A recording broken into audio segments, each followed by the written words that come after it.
Good morning and welcome to this next episode of Governance Dialogues. For those of you who have joined our program previously, you know that this program has been launched to delve into governance challenges as they arise and discuss some of the more topical issues that board members and regulators and others in the business community face. And for this episode, I've chosen to look at the issue of AI as it is quite prominent, as most of you who follow this area know. In the boardrooms today, I was just discussing with a board member yesterday, and he basically said that geopolitical risk and AI are the two topics that are on the agendas of all boards that he sits on. And it's clearly a topic that is of great importance all over the world, given that around 70 to 90% of companies report using AI in at least one function. And so boards are looking at this issue both from the perspective of how they can use AI better to understand or to make decisions, but also how AI is actually used in organizations and looking and providing due oversight over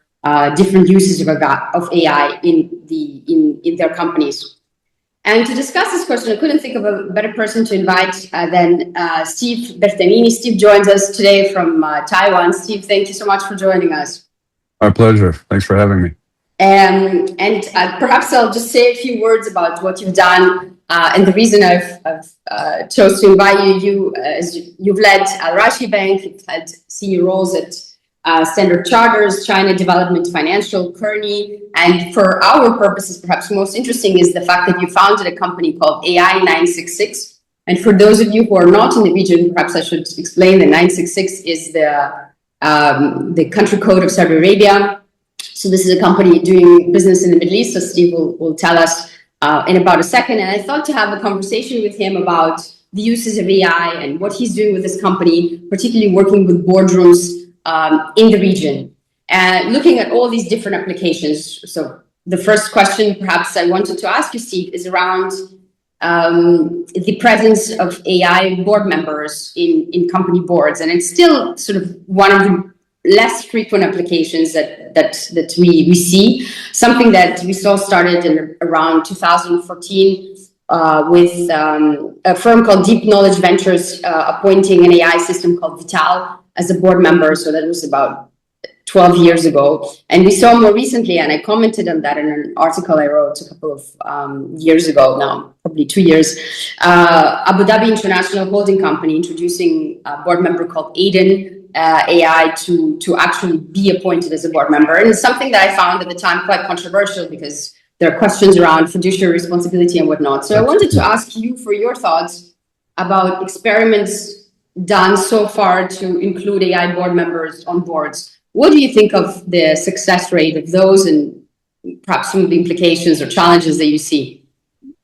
I think you're hit the nail on the head when you talked about fiduciary responsibility. I mean, obviously an AI is not a legal person, so it can't really discharge its responsibility. So I still think of AI more as a tool, as an advisor, as a way to assist boards to make better decisions, to summarize information better, to highlight areas of concern. But I don't think we're at the stage yet that companies, particularly in regulated industries, will be comfortable with having an AI board member per se. I think it's more of a tool that can assist the board. Now, maybe that evolves over time, but there is this question of legality. An AI is not a legal person, so how can it properly discharge? It's not really responsible necessarily for its actions. Ultimately, someone has to stand behind, and in this case, it's going to be the board. So that's why I think it's difficult to completely discharge your duties as a director and see it on equal footing. But it is a very, a tool that can assist, I think, boards quite a bit. Okay. And have you seen, just out of curiosity, have you seen in the boards that you've worked with, any of them have been kind of leaning or pondering or kind of inclusion of AI board members in their boards? What are some of the challenges that they're thinking through, perhaps apart from this fiduciary dimension, which I wrote about as well, because obviously a legal issue. And by the way, it's interesting because the regulators have not yet addressed it. So let's say if you Correct. appoint an AI board member, the Saudi CMA or the central bank. Yeah, I'm not sure they know what to do with it. Yeah, They probably say, we need to study that. There's no framework for it. So you can do it, but yes. it's sort of at your own responsibility. So just to ask for your thoughts on that. Well, I think at the most basic level, right, the days of having a company secretary record and transcribe everything are being rapidly replaced, much like we're doing today to some extent, right? Everything's recorded. It immediately can be transcribed. It can be summarized. So I think it helps at a minimum in the recording of everything that transpires during a board meeting. I think the other area, as you know, is in many boards, certainly I've been involved in, the number of pages that you get in these board packs can exceed, I won't tell you which specific companies, but I've had board packs over 1,000 pages, 500-600 pages is quite common. So I think being able to summarize that, to identify what's important, and to make board meetings more productive, I think is a tool that, people are starting to use. It's quite tricky because, as you know, that's confidential information. So you can't put it out in the web. It's got to be inside the firewall. It's got to be using a tool where the data stays inside. And I don't think that's quite been fully fleshed out yet because, you can't just cut and paste and send it out and put it on ChatGPT and say, please summarize, right? That doesn't work. So I think that's another area that I think people have to work through. And in certain areas, for example, risk, right? I mean, this is where you tend to get tons of data. So how do you really summarize it in a way that's efficient? And also let's say companies that have many subsidiaries. It's also quite challenging because they have different policies and procedures. How do you make sure everything's being governed properly? How do you ensure there's consistency? And I think, AI is a wonderful tool to help pull all that together for you and identify areas where, as a board member, you need to pay more attention or to make sure something gets corrected and followed up. Well, there's several different interesting points I think you've mentioned, but one last word that you mentioned I'd like to zoom into, which is subsidiaries. As you know, we work on subsidiary governance. Yes. I was recently discussing this question with a high-level policymaker in Saudi, and he became a minister subsequently. And when I said subsidiary governance, he sort of paused and said, "Tell me more." And as you know, this is a question kind of that's relevant for at once the sovereign fund, the family offices, banks. Correct. Yeah, private equity firms. I mean, correct. And yet, what we see in practice is that most of the time, the holdings usually think of subsidiary governance in terms of appointment of senior managers of the holding on the boards of the subsidiaries, and that's primarily the only mechanism that they are actually using in practice.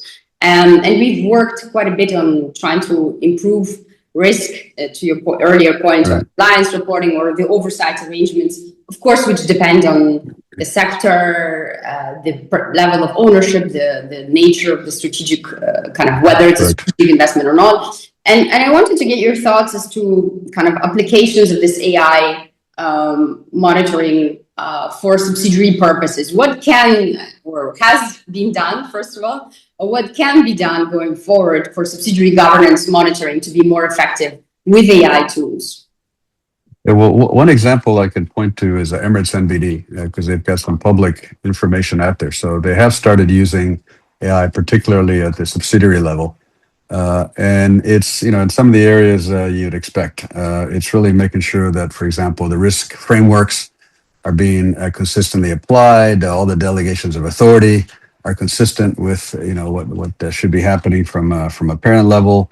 And quite frankly, it also is a big productivity tool because, as you correctly point out, in many cases, once you appoint the board member or the senior manager, right, you just sort of assume they'll take care of everything and raise any issues that come up.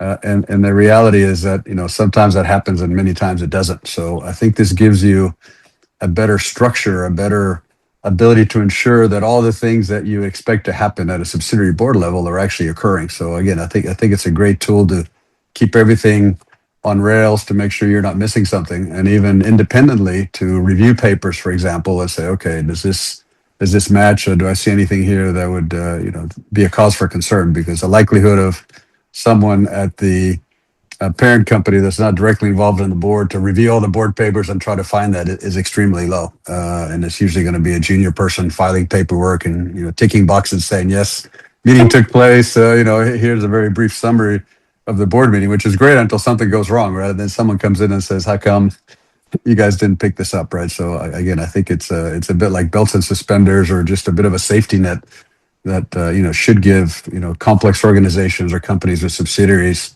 a better handle on their universe of businesses that they're involved in various capacities. And again, you can adjust the filtering that you need based on, to your point, ownership percentage or strategic value, or even regulatory frameworks, right? You can say, hey, is this consistent with regulation? I mean, there's many dedicated tools now that are, primarily regulatory driven to make sure, compliance, even for fraud, et cetera. So I think I think you're going to see more and more use of firms that are managing complex environments, let's say, for lack of a better word, which involves usually a lot of different subsidiaries and different investments that they might have. I entirely agree with you, and I think in particular you raised a couple of points around DOAs and whatnot. And I find that in our work, these are actually the kind of details that perhaps tend to escape, because nobody goes reconciling the parent. That's right. DOA. And very often they're actually not aligned. Or to your earlier point about compliance, if we talk about financial sector firms, but in Saudi, some regulations, for example, on remuneration, on compliance issues, on cyber, on whistleblowing, they actually cascade from parent to subsidiaries in particular. Correct. And we've done some research on this. Yes. And I find that very few people are actually aware of all of these kind of intricacies in terms of the regulations, because they tend to think about it from a perspective of, well, the central bank regulation applying to the bank, not necessarily cascading to subsidiaries. So it's interesting. Yes, correct. Yes, that's a common issue. Steve, just so if we go back to your point about board packs, and I think it's interesting you mentioned that if we kind of go up again to the parent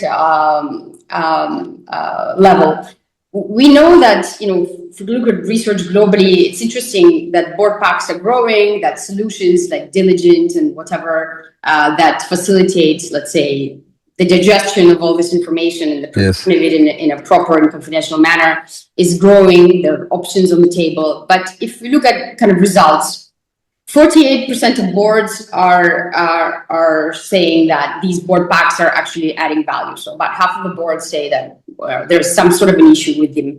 63% of directors rate board packs as kind of weak or poor in supporting board effectiveness. So something is sort of falling through the cracks in this situation. So I wanted to ask you where AI-enabled reporting can actually be useful in sort of digesting information, to your earlier point, for boards on compliance and risk, perhaps with subsidiaries included, but also just as a general tool for them to use to digest this information.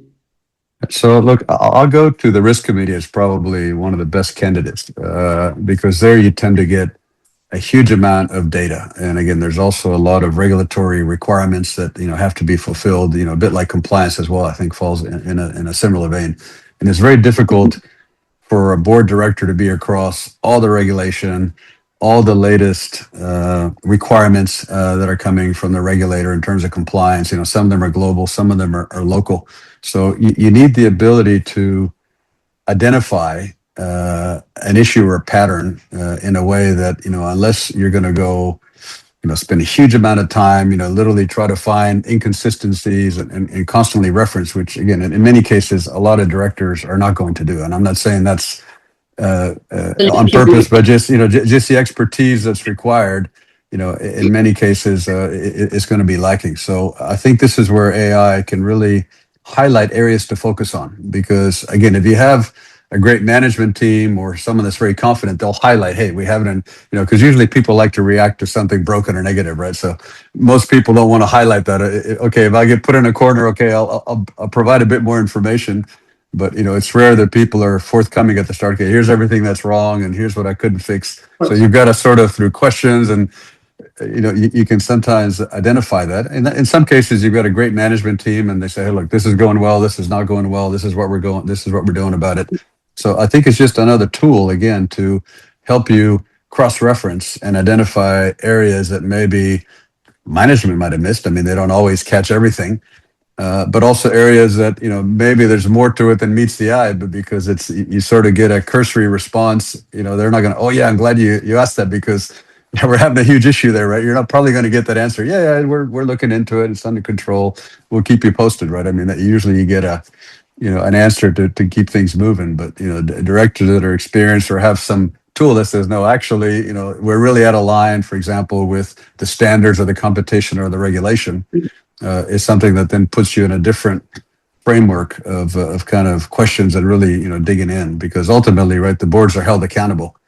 And in a way, it's quite frustrating to some extent, and dangerous to be a board member, because increasingly, right, the regulators want, particularly regulated entities, right, to be accountable for everything.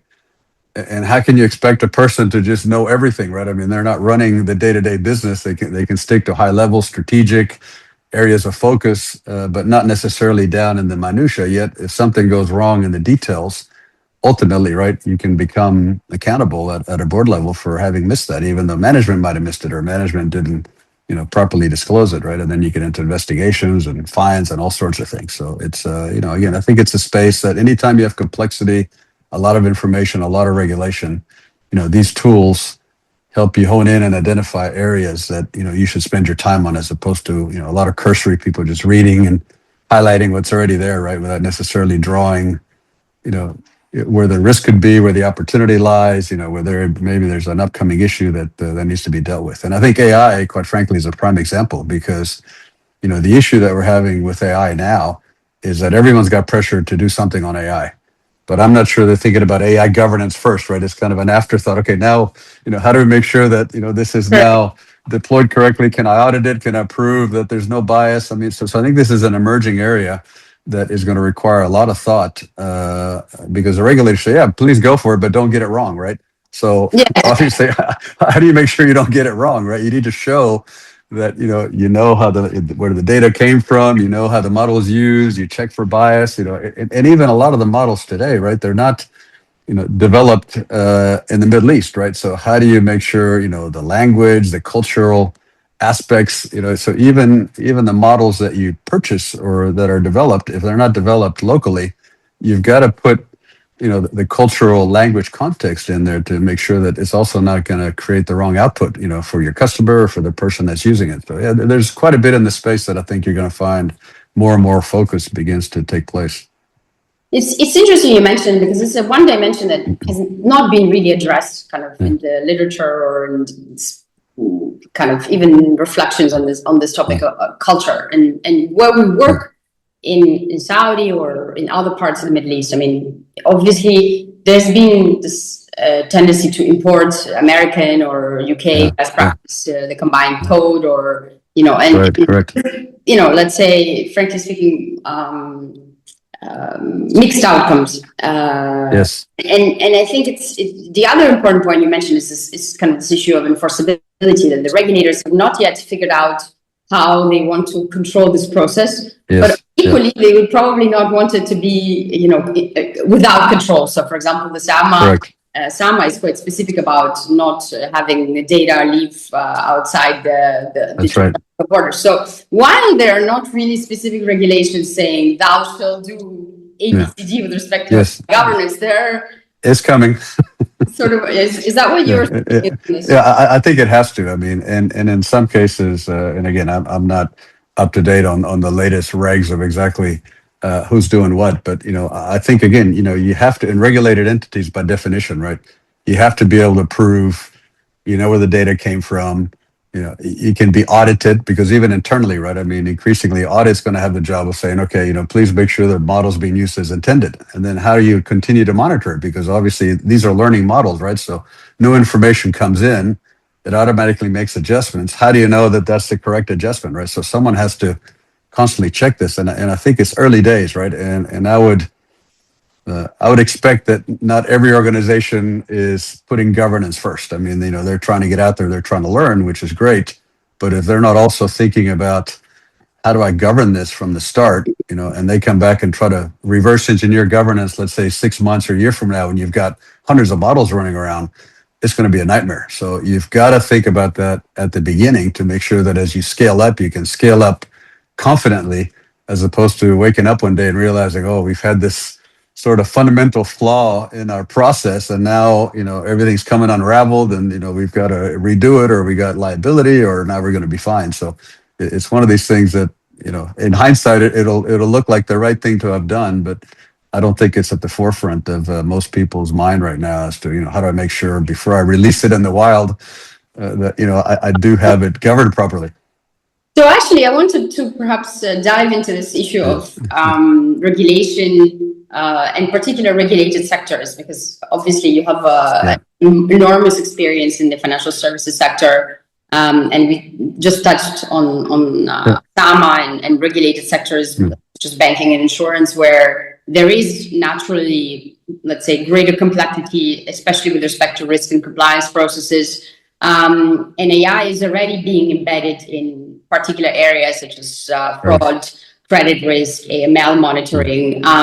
Even the Bank of International Settlements has highlighted kind of both its effectiveness and kind of challenges related to model risk and sort of some of the issues that you alluded to earlier.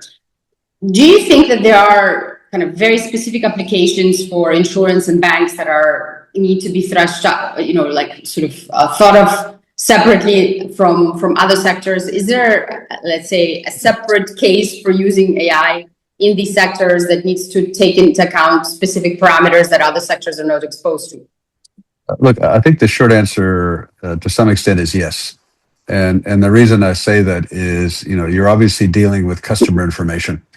And in the case of banking, it's, financial personal information. In case of insurance, take, for example, a life insurance company, right? It's health data, which again, you have to be very careful how that's, maybe not quite as heavily regulated as it is in the financial services sector. But, let's say you're using AI in claims, how do you make sure that, AI may decide to decline a claim, right? Which ultimately ends up being the wrong answer, right? So I think in some of these, you need a human in the loop somewhere, right? To still check, and not just when you first pilot it and roll it out. I mean, you need to constantly be checking. It's a bit like, in a call center, right? Unless you're constantly monitoring, recording, training, giving feedback to your staff, right? You could have, a staff member that's, completely giving the wrong answers, really upsetting lots of customers, and because it's not really tracked and monitored, right? That person can be doing a lot of damage. A model can do that exponentially because it's now dealing with, thousands and thousands of cases, and it's making automatic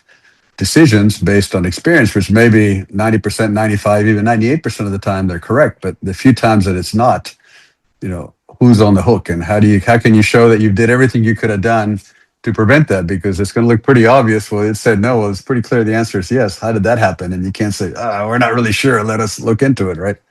Of course. And so these are some of these complexities that you're pointing out in the financial services sector lead me to ask you another question, which is around board committees. As you know, committees delegate, especially in financial institutions. There is an obligation to have a risk committee. In Saudi Arabia and other countries, they're also obligatory for listed companies and whatnot. So there is an element of risk oversight, but there is also kind of an increasing trend, and we've done some actual research on the structure of committees in Saudi, Emirati, and other companies in the region, to the extent that, to what extent are risk committees prevalent, to what extent are technology committees prevalent. So I wonder if I could get your thoughts as to the role of board committees, in particular risk or technology committees, to the extent that they are emerging in, let's say, overseeing AI governance risk. Yeah. So look, I think it's a great question, and a recent trend I've seen, and I've actually been asked to participate in a few of these, is you have kind of these tech and op committees now being formed, where before that wasn't necessarily front and center. And as you mentioned, geopolitics and AI are a huge part of the conversations that are taking place in boardrooms. And the question becomes, where does AI sit, right? Because it can be sort of an enterprise-wide application, depending on how you deploy it. And it's also what happens sometimes. There's, take, audit and risk historically, right? Unless, that's really made clear. Sometimes you have overlap and people have to decide, I think that's been well addressed by now, but when it comes to AI, I think it's still a bit of a gray area, right? Does that sit with the risk committee? Should we have a separate committee for AI? Should we have one that's, technology driven?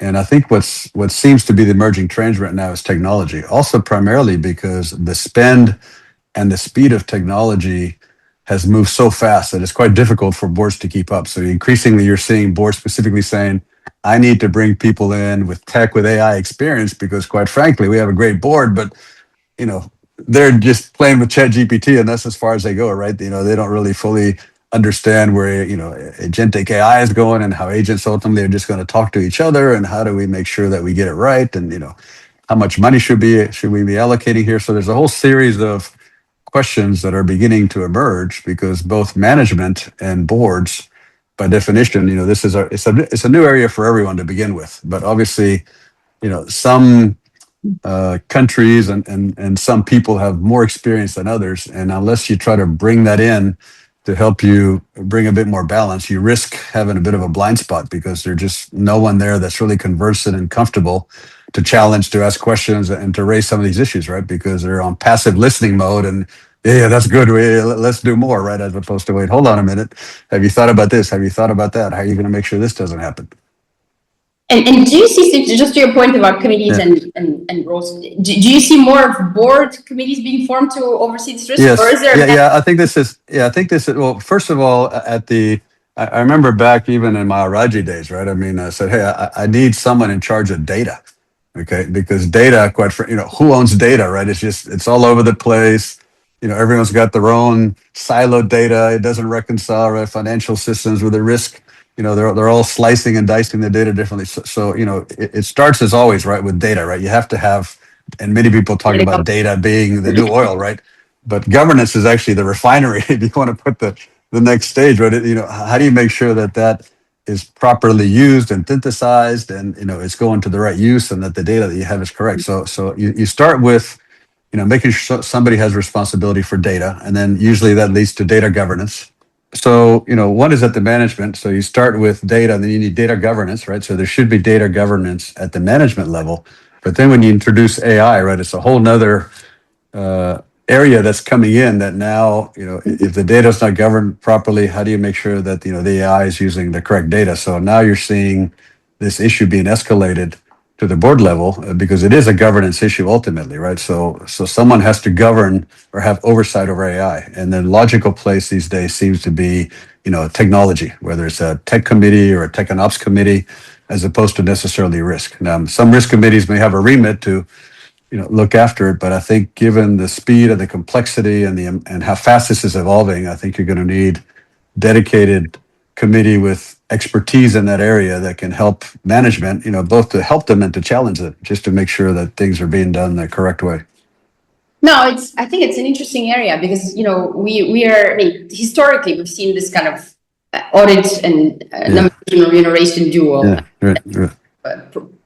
prevailed for some time. And I think from what you were saying and also what we're observing in the kind of, let's say, marketplace, this idea of risk being tagged to the audit committee and parked there for non-financial institutions, and a nomination remuneration having overall some sort of governance / nomination responsibility might be actually challenged with the need for more specialized skills. And it's also interesting that in Saudi, on this point, is that they use external committee members that are not members of the board to beef up, for the lack of a better word, capacities on particular committees. So we'll be watching something quite interesting, I think, in these areas going forward, no? I happen to be one of those people. So. Yeah, of course. I'm aware. So just in the interest of time, if I may throw out one last question about kind of your experience. Obviously, you've had immense experience in the region working with different organizations in executive capacity, in advisory capacity, in board capacity. So just, and you mentioned Emirates NBD earlier, but I wanted to perhaps ask you what organizations globally, but also in the region, that you see that are, let's say, harnessing AI productively, that are making interesting experiments. I mean, maybe not perfect, but interesting experiments in this area. Yeah, look, there's a few. One of the bigger ones, obviously, is JPM. I mean, they're very aggressive in this space. They have a huge budget. They literally invest billions in this space. And last time I heard, they're using well over 2,000 models across the organization. Well, In Asia, probably DBS is the best example, right? I mean, I think one of their latest annual reports or somewhere I read, they've got, 1,500 models already deployed, and they actually put a value on what it's generating. So HSBC is also using it, maybe not to quite that extent, but I think in a lot of places it's gone from pilot to really being utilized. I mean, in some cases, people are talking about AI employees, okay, literally deploying agents instead of a person. And what I think a lot of organizations haven't fully grasped yet is that unless you rethink your strategy in AI terms, you're probably going to end up in a very difficult position in a few years' time. I mean, it's still early days, so nobody has a huge. I mean, some people are beginning to create a gap, but if you're still playing around at the edges and having a couple little experiments here and there, and not rethinking strategically about, okay, in an AI first world, if I was developing this from scratch, how would I do it? It isn't about just automating what you're doing. It's completely rethinking how you run your business. How do you staff it? How do you what kind of talent do you need in your organization to help you grow faster in this area? It's a little bit like the old days. I remember asking people, how many PhDs do you have in banking? And they'd be like, you don't have any PhDs. Like, how are you gonna? I mean, we're basically a statistic. We have a huge amount of information, right? This is statistically very. How do we make sure we're using the right models and people are thinking about how we can utilize our data better, and how do we predict things better? How do we avoid? So now in areas like fraud, for example, I mean, there's a lot of software you can buy that obviously has this built in. But increasingly, I think this is going to impact, a huge part of the business. So obviously the personal relationship is still there, but I mean, in the future, I think you're going to have literally my agent talking to your agent. Okay. They're just going to, whether it's Web 4.0 or whatever you choose to call it. I mean, we're all going to have these virtual AI people kind of doing a lot of the mundane stuff. I want to fly to Switzerland for the week. Okay. Boom. It's done. Tickets purchased, boarding pass loaded. You just, show up at the airport, okay? You no longer have to, call your assistant or search for the flights. I mean, you just tell it what you want and it's done. So when you think about that, right, that's going to apply to financial services as well, right? It's going to know automatically, to pay your bills, to, comparison shop for you. So if you're not thinking about how do you capitalize and think about that as a mainstream activity, right? And you're still doing things in a very traditional way. I mean, you're just going to be left behind. And I think few organizations have fully embraced it. I mean, they know they have to do something, but they're still at the early exploration stage, while some others, I think, are just, going from strengths to strengths. And again, if you don't have the right governance, as which is a big topic of today, is, you're going to find that you've created a huge problem for yourself as well. So you can also see why people are a bit reluctant to go all in yet, because, regulation is still not fully vetted. There's always new technology coming that might make your current investment obsolete. So it's this never ending conundrum that management and boards have to think through is how far are we going in this, and are we prepared if it works, or what if it doesn't work, right? So I think that's the bigger conversation that a lot of people should be having at a strategic level, as opposed to tactically. Let's make sure we're ticking the boxes here. Yeah, and that's exactly why I invited you for this conversation today. Conversation about looking at it from a really sort of at a high level, from a board perspective. What are they doing except for both from how they use AI and how they oversee the use of AI in their organizations. And I really appreciate your insights. I think that we could talk. There are many more questions. No, it's a fascinating topic. I mean, there's just so much happening in this space. Yeah, we see it's moving very fast, and probably in a couple of months' time, we can do another discussion and see where we stand. For the purposes of today, and our viewers, I promise to keep these conversations to approximately half an hour. So I'd like to really thank you for sharing your insights. I think it's really useful kind of thinking about where the regulators will go, what governance, to your point, your last point, boards need to have to oversee these and how to use AI more strategically than just for operational bits and pieces that they might have to do with fraud or AML and whatnot. So thank you so much, Steve. And my pleasure. Your time. Thank you very much for having me. Thank you. And for our viewers, there's a couple more resources I'll be posting in this episode on articles we've written on governance AI and tools. Okay. So please feel free to consult those. Thank you. Okay, terrific. Thank you very much. Take care. Bye-bye.